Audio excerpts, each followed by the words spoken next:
What's up, guys? Today is May 13th, 2025, and I'm reviewing the price action from this morning's trading session as well as the trades that I took. Earlier this morning, we had 8:30 news. It was the CPI reporting. I personally don't trade 8:30 news like that just because I'm honestly not the best at it.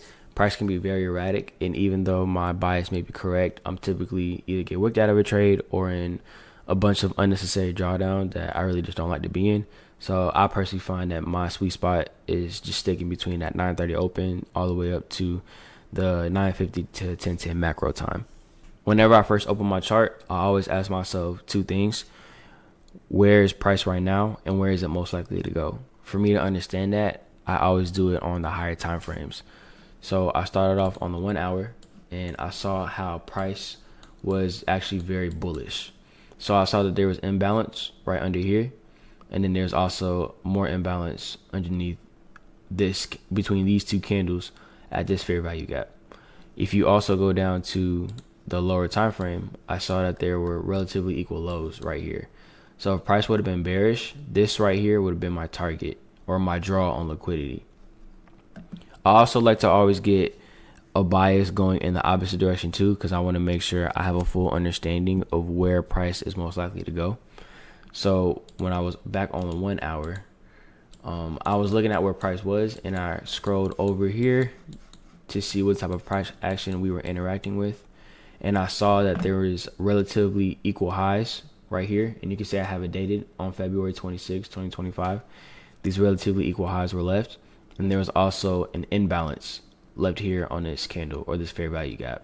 So I understood if price were to go bullish, this would have been my draw on liquidity, and this would have been a potential take profit right here, this orange fair value gap. Something else I also picked up on the 1 hour is that price swept this short-term high right here. So I'm going to mark that for you guys as well. This gave me the indication that it is not impossible for price to want to reverse to go lower. But again, you always want confirmation on that. So now that we have that marked up, let's go back down to the 1 minute.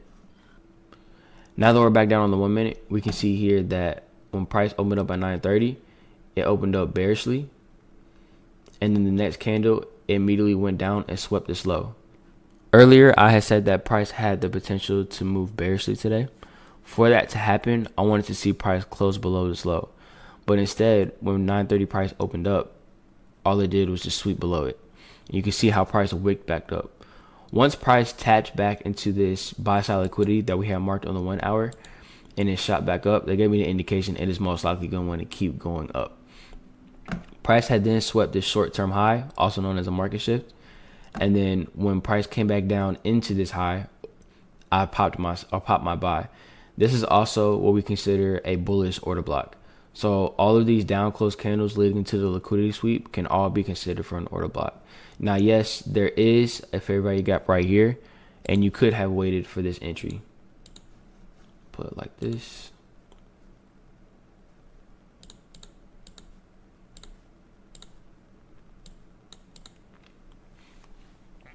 Personally, I do understand that there are times when price will leave you. So that's why I like to enter off of these down close candles or these order blocks. Because even if price did come back into here, I would have popped again. And then my stop loss would have been right underneath this right here. That's why it's good to always have proper leverage, because you want to be able to take these risks into consideration. And you can see the reaction that we got off of this bullish order block. Now, one thing I also learned from ICT is using the consequent encroachment of these wicks. So you can see right here on the left, we have this long wick right here. So if I take my fib tool, I can measure the 50% and understand that's the consequent encroachment of that wick. So this is what I used to help me ensure that my trade was correct. When price kept pushing up and it closed right above it, they gave me a strong indication that price was going to continue to go up. Now, for me, when I set my TPs, I like to go for the low-hanging fruit. I don't really like to put too much stress on myself. So my first TP, I set this high as take profit number 1.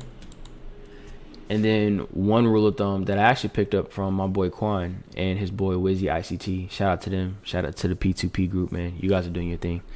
Keep going in the direction that y'all going for real, man. Whenever you guys go into trades, your trade should be minimum 2R. So basically what that means is for however amount that you're risking, you want to be able to go for double that for your take profit. So just to give you guys a visual of what that looks like, I entered in right about this candle right here. So for it to be 2R, see, my stop loss would have been underneath here. So this right here was 47 points. So now your TP should be minimum double that, right? So that would be considered a good trade. So 47 times 2, let's just round it up to 50. It's about 100 points. So let's keep going up. So my TP was around right here for a TP2. So I had popped 3 entries. So like I said, my first entry came out here. This was TP1. And I should actually label that so you guys can see what I'm talking about.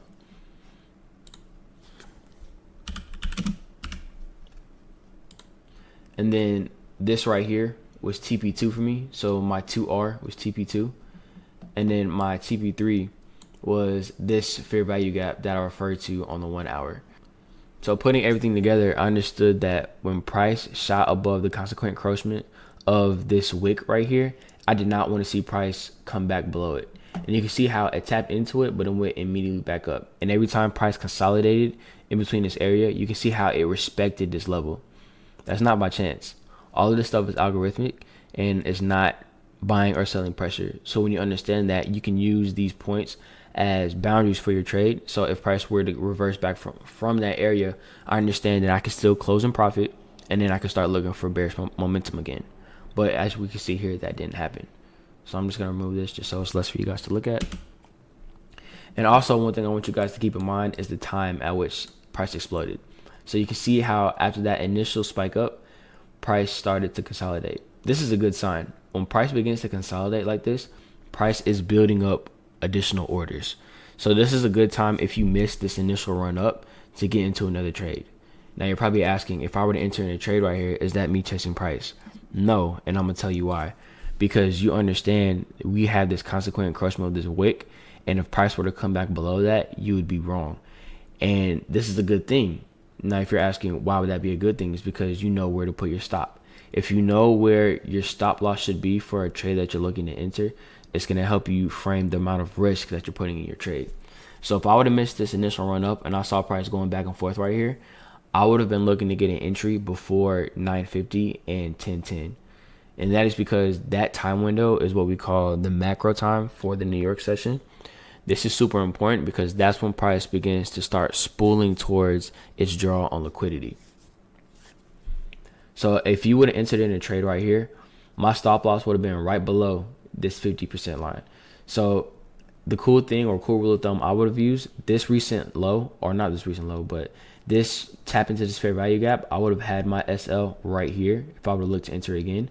And actually I did. I'm going to show you guys on the screenshot. I'm going to put the screenshot here on the screen for you guys right here. But you can see I got my second or my later entry in this consolidation zone. And then my stop loss was right below here. And then you can see here, look at what time price started spooling. 950. That's not by chance. And I think it's really cool to be able to understand how algorithmic this stuff is, because it shows that you guys can be successful in it. And it's not gambling. If you guys understand what to look for and you guys understand when to look for it, it's all about discipline and proper risk management at that point. You can see price begin to start spooling up towards our TP. So here, like I said, it started hitting our TP2, which was the 2R that I referred to earlier. And then it kept going up here into that 1 hour FVG.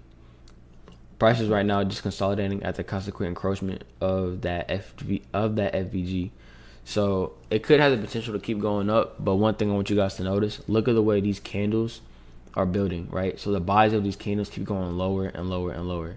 And look what time it is. It's 10:33. And for those who've been trading for a while, they understand in that time window, price has the potential of reversing. And don't forget that I talked about these equal lows down here. Where is it? Down here. So I'm not saying price is going to come all the way back down and sweep this, but I would not be surprised if price starts working its way bearishly towards this area. So just keep an eye out on that. That's just something that I would like to see for the for later in the day, maybe even in lunch, because that's a lot of bullish action, and I'm sure some of this would have to get cleaned up soon. Also, another thing to keep in mind, if price were to keep going up, this draw on liquidity or those equal highs from February 26, 2025, I'll let you guys go ahead and look into that yourselves. But that would be the next draw on liquidity if we continue going bullishly. So those are just the trades I put on there. Again, I'm gonna put my entries right here on the screen, and you guys can see that right now. And then you can also keep up with like my progress and other type of stuff on my Instagram. It's just the same thing as my YouTube channel name, Prolific Profits LLC on Instagram. And then you'll get updates. I like to do reviews for my friends. We live stream it. So if you ever want to hop into one and learn how to trade, or just see the way that I have learned how to read the markets from ICT's concepts, then feel free to join us. But yeah, that's it. See you guys next time.